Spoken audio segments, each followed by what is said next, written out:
in the process of getting new equipment. So I'm gonna get some new cameras. Yeah. They're gonna be better. Well, it looks good to me. I guess I wouldn't know the difference. Yeah. I'm not the most Put that a little tighter to his mouth there, if you would. I'm not the most technologically savvy person. Yeah. Well, So it's even more. Hudson, even more. Even more. Yeah. Okay, Get it a little bit tighter to him. This out of the way. Yeah. Are these the sponsors up here? Yeah. Reverse sponsors. We call them reverse sponsors. In other words, we don't have any sponsors. We do free advertising for them. Wow. So we can do that for Olson Toon for sure. Yeah. It's very. I mean, small. I even have landscaping down there. Yeah. From Olson Toon. Yeah. Well, I always love getting projects out this way because it's just something about working close to home that's kind of nice too. Yeah. Yeah. How's your mic? What do you think? Check 1, 2? That's good. Sound pretty good? Yeah, he can go up just a tad bit. Okay. I think he's number 4, so we'll turn him right up. So maybe what we can do is we can have those pictures digitally a little bit later on in the interview, and we can have Ryan explain it and because the pictures are just so great. Yeah. I mean, it's just we were going through them this weekend because we had these, and I can leave these here until I come back next time or whatever, just so you can kind of see these. But I mean, the pictures are like with our kids, it's special to me, but just like my father-in-law and my wife just did such a great job, just like, kind of documenting, photographically documenting the whole thing. And it's like, we looked at the pictures and my wife, we looked at it and she's like, I cannot believe in the last 3 or 4 years we did all this. Because it's just, you just look at the lot and then we scraped like a driveway and we're putting in one picture, putting in a culvert. And, and we both kind of had a vision of how it all come together. And we had an architect, so that was helpful. But, just looking back like 4 years later, it was really cool just to like start to look at the pictures and be like, put the fence in where our animal, we have, kind of a hobby farm of goats and horses and a pony. And it's just to look back and, with our busy schedules in our life. And unfortunately, my father-in-law is just a great guy, just a really awesome handyman and craftsman. I mean, to have him kind of help do a lot of it or facilitate a lot of it, or, it's been really, really fun, really, really cool to look back at it. Yeah. Maybe what we should do is kind of go in reverse, since we're talking about the house and stuff. We can do it for the first part, and then we can talk about maybe your growing up years and a little bit of nostalgia between you and I and stuff like that, and your high school years and Olson Toon and stuff like that. But let's stay on the house for this first part, because the house is magnificent, I think. Oh, thank you. We drive by, the setting is beautiful. Where did you? And maybe you can't. If I ask a question, you say, "Well, I can't divulge that information or whatever." You just go ahead. Okay. Who did you buy the land from? We actually bought the land from a friend of mine, Mark Redeman, farmed it. He had a tie to the owner, and the owner was Gaylor Mickelson, who I didn't really know a lot about, but I guess Gaylor owned land in different locations kind of across the country. And but Mark had some, farm background and leased the land, and I think maybe even his grandpa leased the land or whatever that. So to make a long story short, my wife, seen it come up for sale, and we often drove by to get to and from where we lived to get to the kids to get to school or get to town or whatever. So my wife one day when our little one that's now, like 4 or 5 feet tall, was very little. She wanted to schedule a meeting with a realtor, and I was like really negative and really against it. I was like, no, I'd love to build, but we can't afford it. And the lot was expensive. And so she drugged me out there on a really cold winter day. And I can remember we carried my little one, which was, I don't know if she was like 2 years old at the time, carried her all the way around the 11 acres. And we loved it. And at the end of it was like, we both fell in love with it, but I'm like, it's just not realistic. Well, it was kind of a funny story because we were at a play, which was kind of something I didn't do a lot of, go with my wife and kids to a play, but we were at a play at the high school, and Mark Redeman was sitting next to us. And during intermission, I started talking to him, and I started talking to him about that land and said how much we loved it, but obviously we couldn't afford it, and had a conversation. And then just like within 3 or 4 days, he called me and said, "Are you interested in that land?" And he said, I know they're asking whatever. He said, "I think I can, deal with the owner who I've rented the land for a long time. I think I could negotiate a deal with him." So Mark actually negotiated the deal, which was a huge discount. Yeah, he became a realtor for you, kind of. Yeah, which was a huge, huge savings. Because, I mean, he had, the funny thing was, Gaylor thought he was going to get like big money out of the lot and set the price tag kind of high and got good offers that he declined going for more money. Well, his wife ended up passing, and then Mark, after talking with him, I think he just there was some uncertainty a few years ago with the market, just like there is kind of now, you know how things go. Yeah.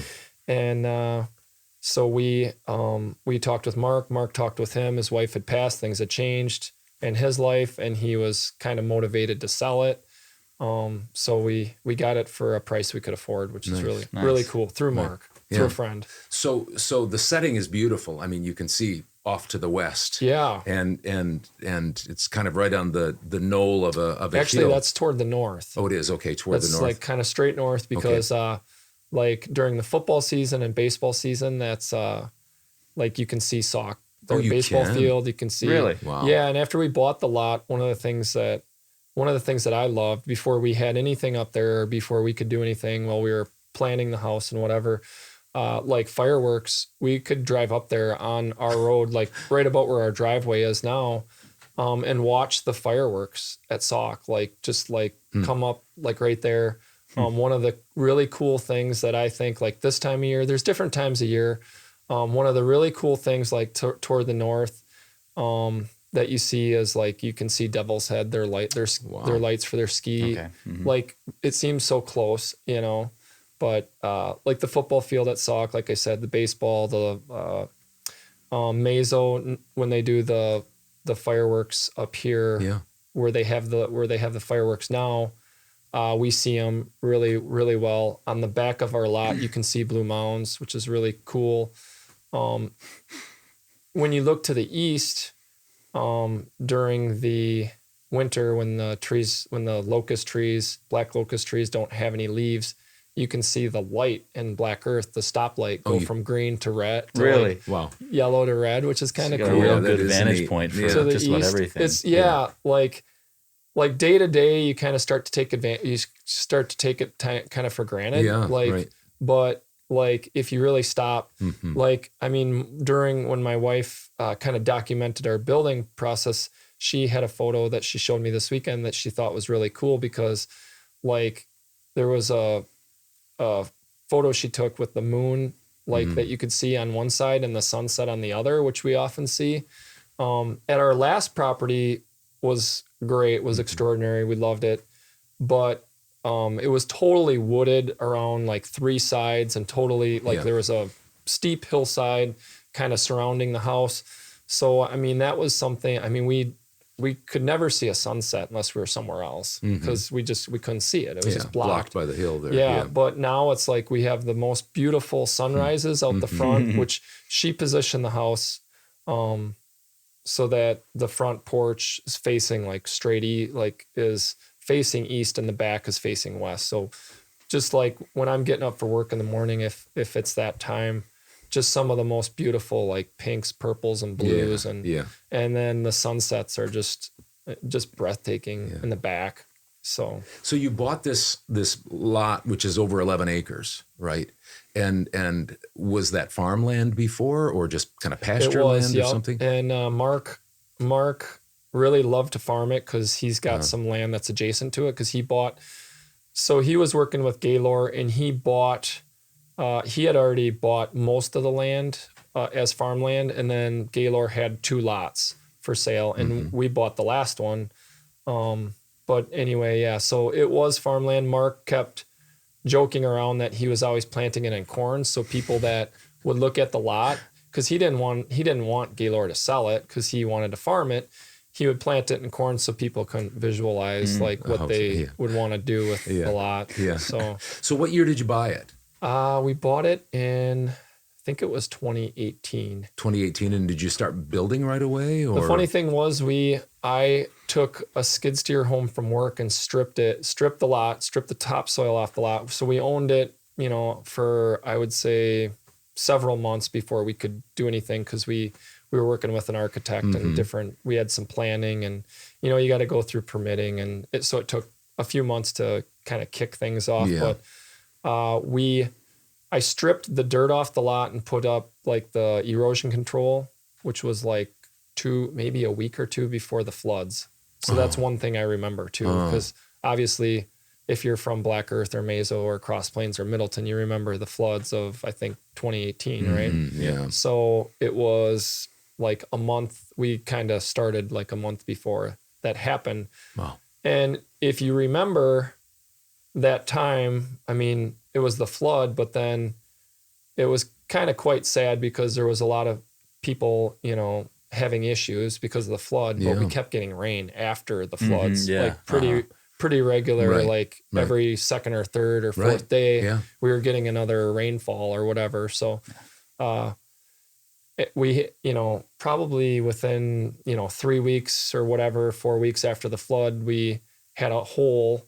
And then this massive hole that we dug kept filling with water. So then we couldn't get the footing in because we couldn't, you know, you couldn't put the footing in. So we were then like pumping out the water and, but you know, and the sides were kind of collapsing. So I thought we were going to have to redig the hole. And it was a little bit of a rough start. And that winter we built, which was 2018 through 2019, I believe, was actually I mean, we had some snow, but it was cold too. Cause I remember we struggled to like get the roof on and we had to, like our builder, rented heaters from United Rental or one of those rental companies to try and like melt the snow off the roof, the snow and ice. Cause I mean, we gave ourselves several months to put the house up and we kind of tried to sell like the sale of our house and we rented back from the people that bought our house.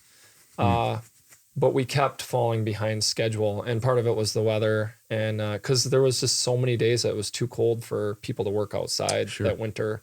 That was a cold winter. Yeah. And I think there was a little bit of snow too. So take us, if you will, I want to get to the pictures here in a few minutes, but take us through the property. I mean, I've been by it many times. And every time I go by there, I say, I've got to ask Ryan if sometime we can come and see it.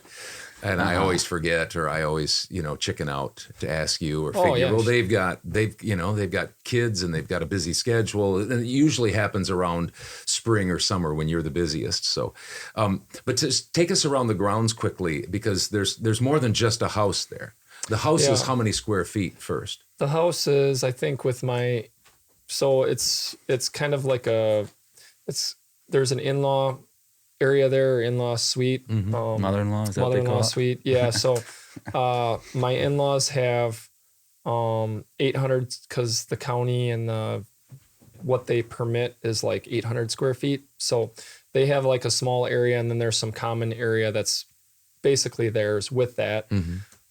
So that's part of the property that's different than most like, you know, conventional homes, which is really, really great too, because my in-laws, you know, do a lot in the way of helping us and spend a lot of quality time with us and our kids. And so it's really, you know, special and great to have them there.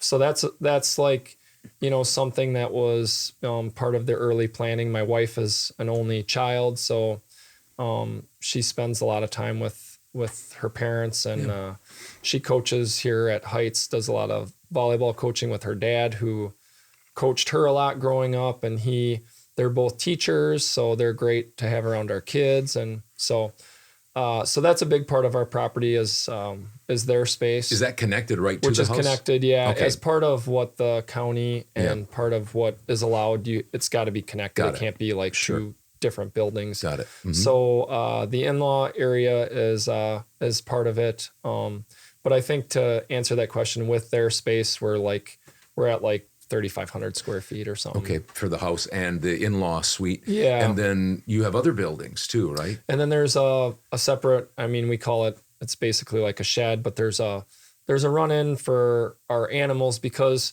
we are at a fairly high elevation. I think I heard somebody say we're at like the second highest elevation in Dane County. Wow. So one thing that we notice is like constant wind.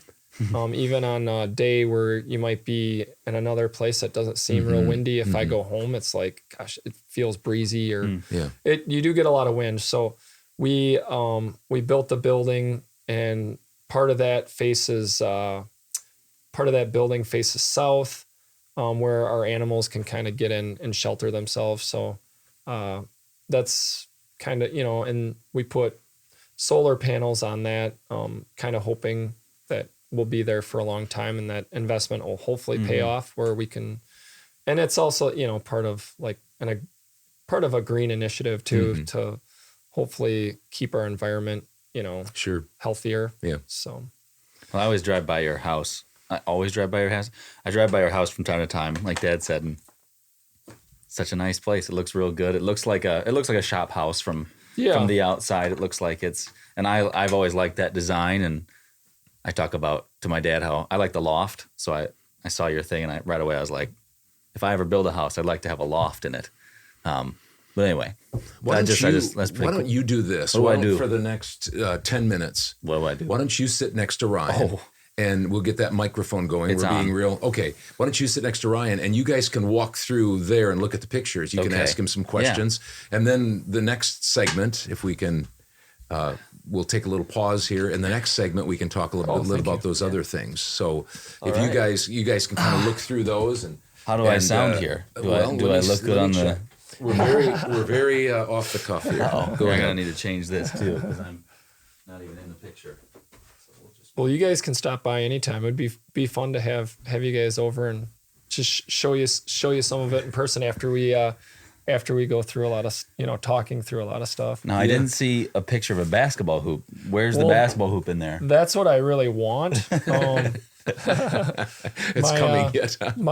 We always have a volleyball net up in the backyard, and for some reason that seems more important than basketball. Yeah, unfortunately. Yeah. So gotta put your foot down. Nah, just kidding. Yeah, that's so. True. Go ahead and walk us through those, Ryan, if you don't mind. This is the house, the house proper. I always thought it kind of looked like, and this is not a cut at all. I've always seen these barns that are remodeled, and I think, wow, that would be neat to remodel. And that's what I first thought. I knew it was new, but I thought, wow, it looks like they're kind of trying to make it almost a big barn type home. We looked at, it was a property toward Barneveld, and the guy, it was kind of interesting, but he moved a barn. He owned Playcon, and he moved the barn that was the McKee Road barn or farm that was like where Star Cinema is. He moved it out toward Barneveld, and we looked at the property, and we were thinking about buying it, but it was more than what we could spend. But there was a beautiful barn there that was, it had heat and plumbing and all that, and so that was something we considered. I would say like the shell of our building probably looks more like a post frame, like a wick building, which I love. I mean, but a lot of the inspiration comes from just both my wife and I, like, our love of old vintage, barnwood and barns. Rustic. And yep. Yeah. So you've got the rebar here as or is that not rebar? Yep, that is just. I was actually going to bring a piece of that, but that's just. It's just barnwood, and then like the stringers of the posts are rebar. It's just, and I think all we really did is put some type of a varnish coating over it or like a clear coat, but so it doesn't rust. But it's actually just an inexpensive way to use like material, like rebar material, to build a nice looking. Because it fits real nice. Obviously, you have to have something there because the kids can, it's kind of like a catwalk with the rooms up there. But then you said your brother. My brother is a mason. Yeah, he did the fireplace. He did the fireplace, and I don't have pictures of it today, but there's some stone veneer on the outside of the house too that he did. And then you were talking about the wood earlier. What did you call that? Yeah, both on the main level in some areas, and now on the lower level we just bought it's some type of a barnwood that's like tongue and groove. Okay. But my wife likes to, because it actually looks really good unpainted, but she likes to just, pick a color and paint it. Yeah.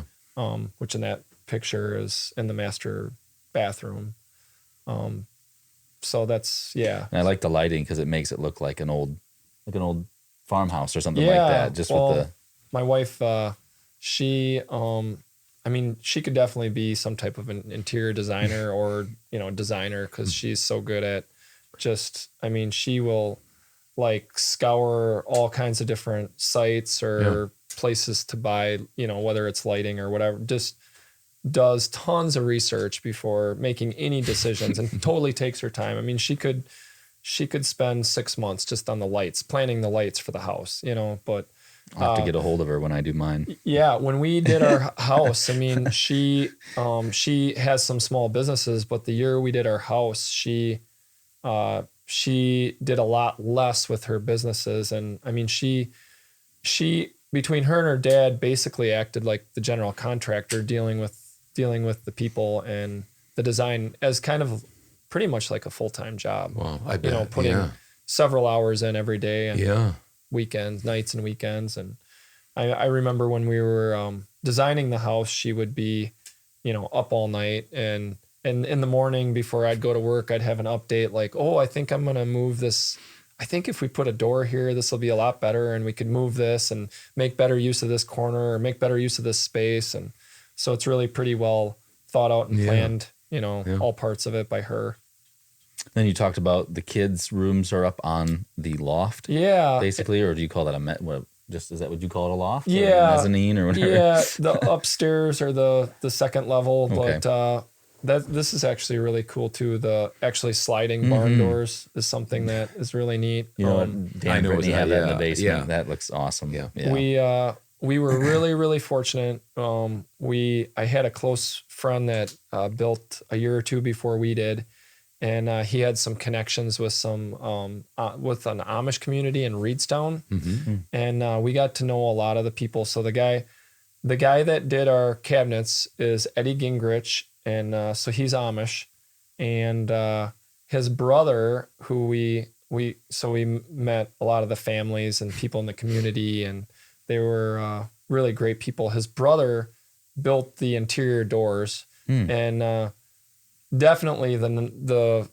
nicest, doors that I mean, it's just straight wood, hardwood. And I mean, we kind of came across that through a friend, but so then they had someone in their community, another Amish person that did like the millwork for our house. So, and then, Rudy Beachy was a guy up there that sold like actual barnwood, like a lumber yard, but, so that's where we got a lot of so we actually just really hit it good by, meeting the first guy I think was the cabinet guy. And then he would just say, hey, just, drive, through this Amish community and you go over there. And I know a guy. Yeah, exactly. Yeah. And that's where you can get your millwork. Yeah, or that's where, nice. That's where my brother can do your doors. And actually we have like cupolas. There's like 3 cupolas on top because we wanted to kind of incorporate like something that was barn-like on the roof.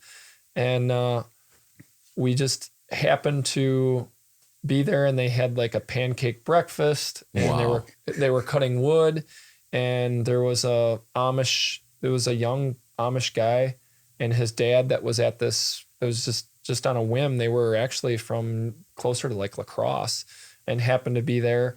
And we gave them a picture of what we wanted, and they fabricated it. And yeah, really the connections. And to this day, like my wife still sends them Christmas cards, and we still keep in touch with them. Nice. And so, and they have like their school and in their community, their school has like an auction that's really, really cool. Like in the spring, they sell like furniture, and they'll sell anything from flowers or, baked goods or whatever. So we've gone to the auctions, and so it's really, really kind of cool, part of the experience of building that was really special. Yeah. Yeah. You got a few more there that you can walk through? We've got a couple more minutes here. Master bedroom, you said, with the tin. Yeah, it's actually just I think steel that probably was taken off of the side of a building or a roof of a building that we were able to use for kind of a wall covering for the ceiling. In our basement, we put up kind of some vintage tile that's tin as well. So how does it do with, like, when you, like, to me it could look like it would be a little cold from time to time. Is it? I think what's the heating like? I and think stuff like in that? like in some of those, a lot of those areas, there's drywall behind it by code. Okay. Like for fire protection. Yeah, I know there's drywall above the steel. So, it's about this. I think it's about the same. It's just kind of a wall covering. Okay. So. Well, it would be great to have those. I mean, we're going to have those up so that people can see them. And yeah. Maybe what we could do is, if you could send us some more. Yeah. That would be nice, and we can have them playing throughout. Yeah, that would be nice, because I'd like to see them anyway. Yeah. So, like I said, the digital ones are really cool. Yeah. But this will be fun to talk through it and show you guys some things. Yeah. Well, you've got a great house there, and I'm looking forward to hearing a little bit more about your family. So we're going to take a little break here. Sure. And then we're going to come back and talk a little bit about your growing up years and kind of go up until where we are right now, the house and such. Yeah. So if you can hang with us just a little bit longer, you bet. Sounds good.